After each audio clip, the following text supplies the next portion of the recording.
Hey now, how is everybody doing? Welcome to Alert Diaries with Tanya E. Hood. I am Tanya E. Hood, a wife, a mother, and an entrepreneur.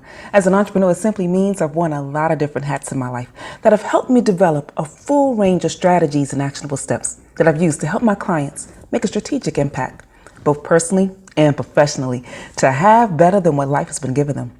Red Alert Diaries is based on the life lessons from my premier book, Red Alert. Is He the One? The pocket guide to finding the love of your life. Now, if you read my book, you already know that I got married at 21, and after 11 years of marriage, I found myself going through a divorce, having to raise my 2 sons alone. To reset my life and survive my divorce, I took the time I needed to get to know me better, which opened me up to new love again. So now, I'm in a new marriage to the love of my life and my best friend, which just proves there is life after divorce. On this podcast, we have conversations that's real talk, marriage, divorce, money, and legacy. And I want you to join me on the journey.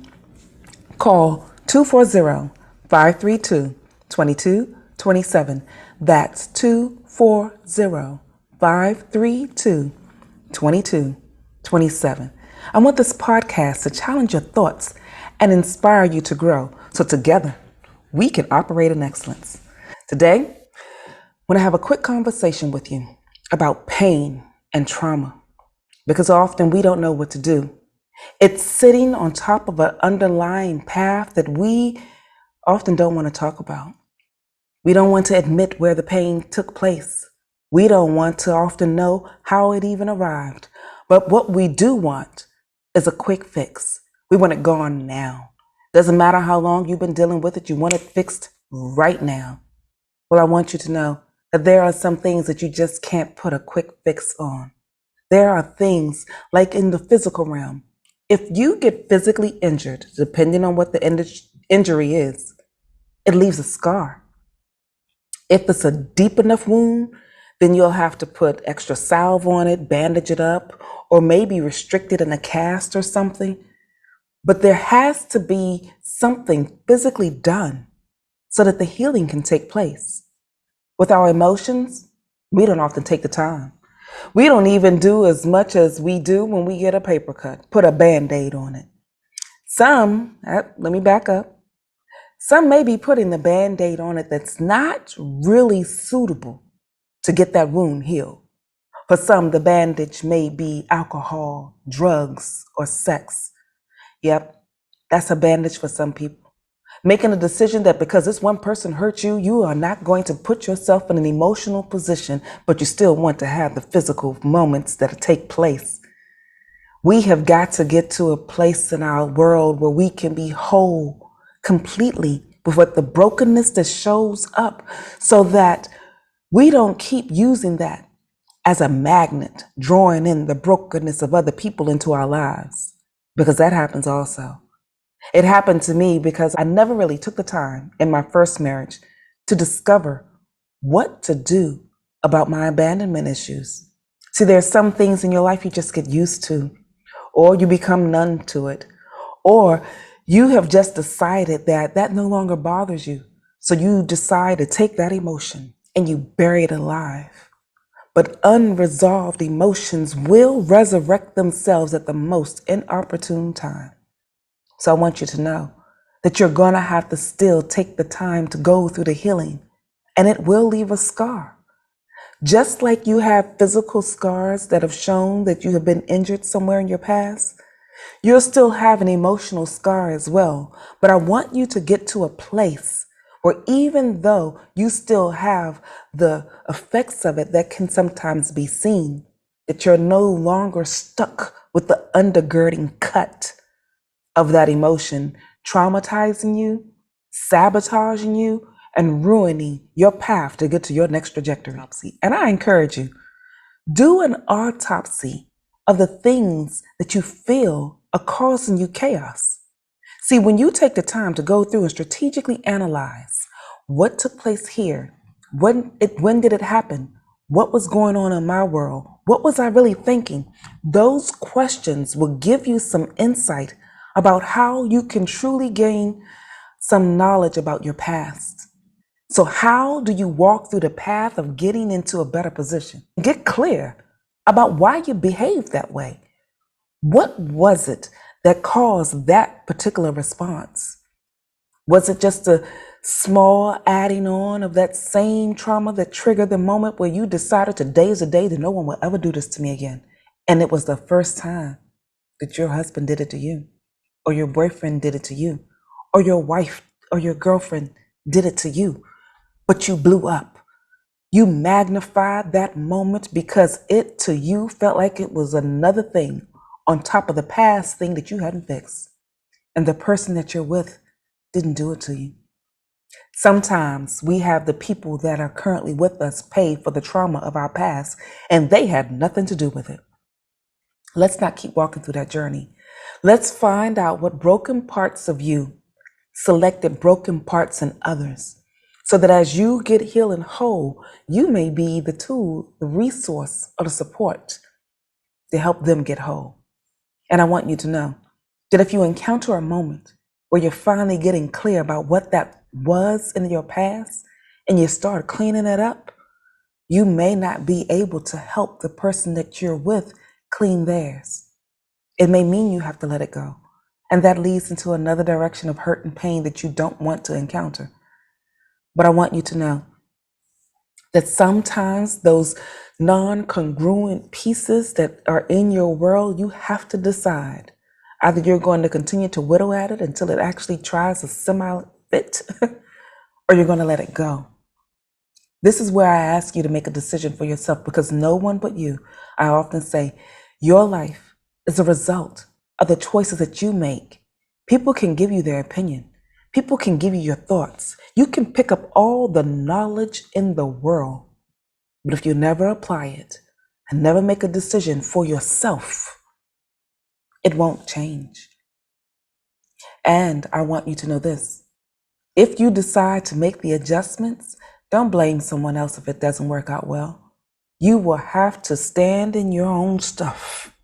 And it's not easy doing that, because when I came to the conclusion after my divorce that a lot of the chaos and trauma that I was experiencing, I put on the table. I was the one that initiated that fight and chose to continue to press in when I decided I just wanted my point made. See, if you're in a space and a place where you just want to win the battle, you constantly create those moments where war must reign just so you can win the battle. Don't let your life be that moment. And don't be that person that's just so combative that the minute that you show up, the whole atmosphere of the room changes. Let's start making some other adjustments. Because until you decide it's time that you fix the broken pieces in you, you will continue to do this over and over again. You'll just be switching out bodies and names. John will become Peter. Paul will become Robert. Pick a name. Patricia will become Aisha. I don't know. Whoever it is, if you don't fix it, you will find it again and someone else. It's like a magnet that's inside of your soul that is emotionally attracting that chaos. Let's take a time to rediscover our happy place, to create a foundation that we need to move into a better direction. The second thing that you can do is write it out.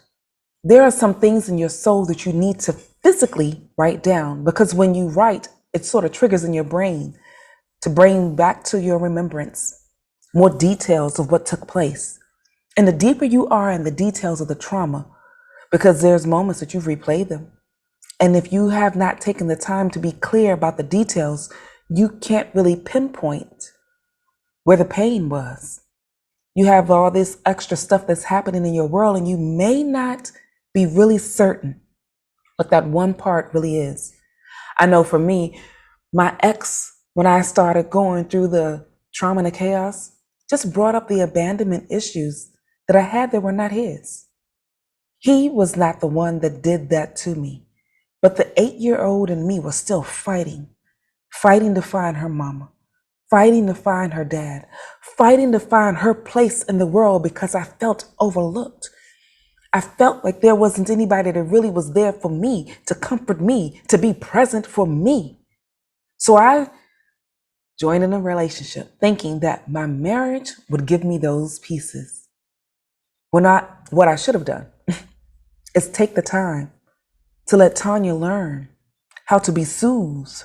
And if I had ever taken the time before I got married to know how to heal the broken pieces of my abandonment so it doesn't show up as chaos in my marriage, I would have learned to pause and know I'm okay. The thing that gave me the most comfort was knowing that the creator of the universe told me he would never leave me nor forsake me. For some of you, you may not be able to find a physical person or physical insight to give you assurance that you will not be left alone.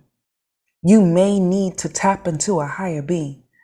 And Jesus was there for me when I was on a bathroom floor, that 2-bedroom apartment, deciding that because I was abandoned once again after my divorce, that this thing called life, do what you felt with it, because I didn't want to be on a roller coaster ride anymore.